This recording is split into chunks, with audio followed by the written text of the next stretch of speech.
Assalaamu calaykum waraxmatullaahi wabarakaatu. Waxaa kusoo dhawaataan channelkeenii Kaafi Online. Haddii aanad hore u subscribe garayn, please subscribe saar si aad ula socoto barnaamijyada dambe ee soo socda. Waxaan maanta halkan kusoo gudbinaynaa waxyaalaha looga jeedo ama waxyaalaha ay ka yimaadeen calaamadaha shirkada caan ah oo aanad hore u ogeyn. Shirkadda Apple Inc. waa shirkad xarunteedu ay tahay magaalada Cupertino ee gobolka California ee dalkaasi Mareykanka. Kambanigu waxa uu soo saaraa ama shirkadda Apple waxa ay soo saartaa qalab fara badan oo electronic ku shaqeeya oo ay ugu caansan yihiin moobilada iPhone-ka ah, tablets-ka, Mac personal computer, Apple Smart Watch, saacadda la yiraahdo. Shirkadda Apple waxa aasaasay 3 nin oo la kala odhan jiray Steve Jobs, Steve Wozniak iyo Ron Wayne. Sanadii 1976 ayay aasaaseen oo ay ka aasaaseen isla dalkaasi Mareykanka. Shirkaddan oo waqtiga xaaladeedu aad u liidatay ayaa imika waxay ka mid tahay shirkadaha hogaamiya dhinaca tiknoolajiyadda, gaar ahaan dhinaca moobilada. Shirkaddu imika waxay kaalinta labaad kaga jirtaa dhinaca soo saaridda moobilada, iyadoo soo saarta sanad walba moobil casri ah, waxaana ka horeysa shirkadda Samsung oo keliya. Haddaba haddii aad sidato moobilka iPhone amaba aad sidato tabletka Apple amaba aad haysato Mac personal computer, haddii aad u fiirsato xaggiisa dambe waxaad ku arkaysaa calaamadda ay caanka ku tahay shirkadda Apple ee loo yaqaano tufaaxa.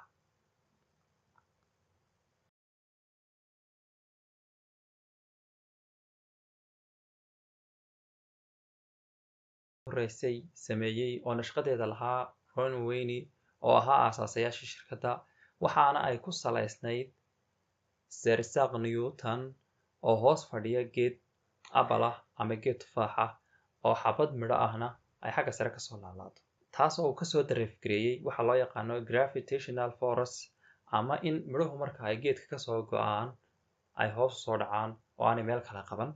waa ninkii wuxuu ahaa ikhtiraacay gravitational force wax loo yaqaano ama cufis jiidadka ayuu ahaa.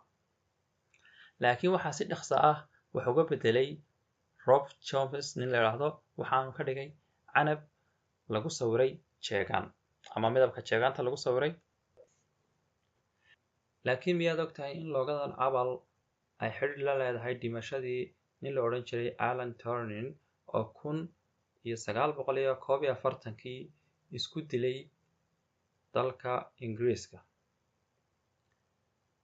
Ninkan Alan Turing ayaa wuxuu ahaa nin qayb weyn ka qaatay ama qayb lixaad leh ka qaatay cilmiga computer science-ka, waxaanu u shaqayn jiray dowladdaas Ingiriiska dhinaca koodhadhka ayuu uga shaqayn jiray, waxaana lagu soo eedeeyey waxaa loo yaqaano homosexualka amaba dadka isku jismiga ee isku galmooda, oo waqtigaasi dembi ka ahaa dalka Ingiriiska.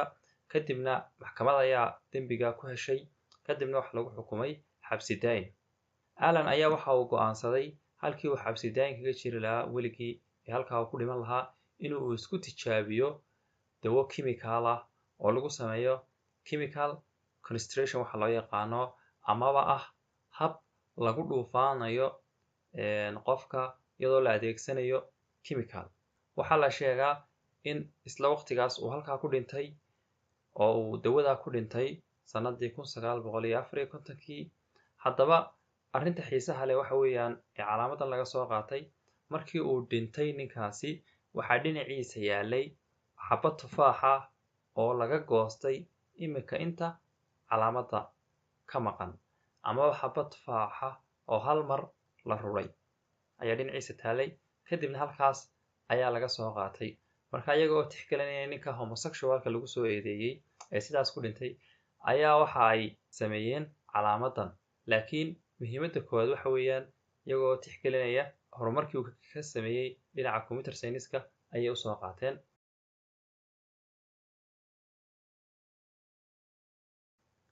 Si aad u daawato barnaamijyada xiisaha leh ee soo socda, fadlan subscribe saar.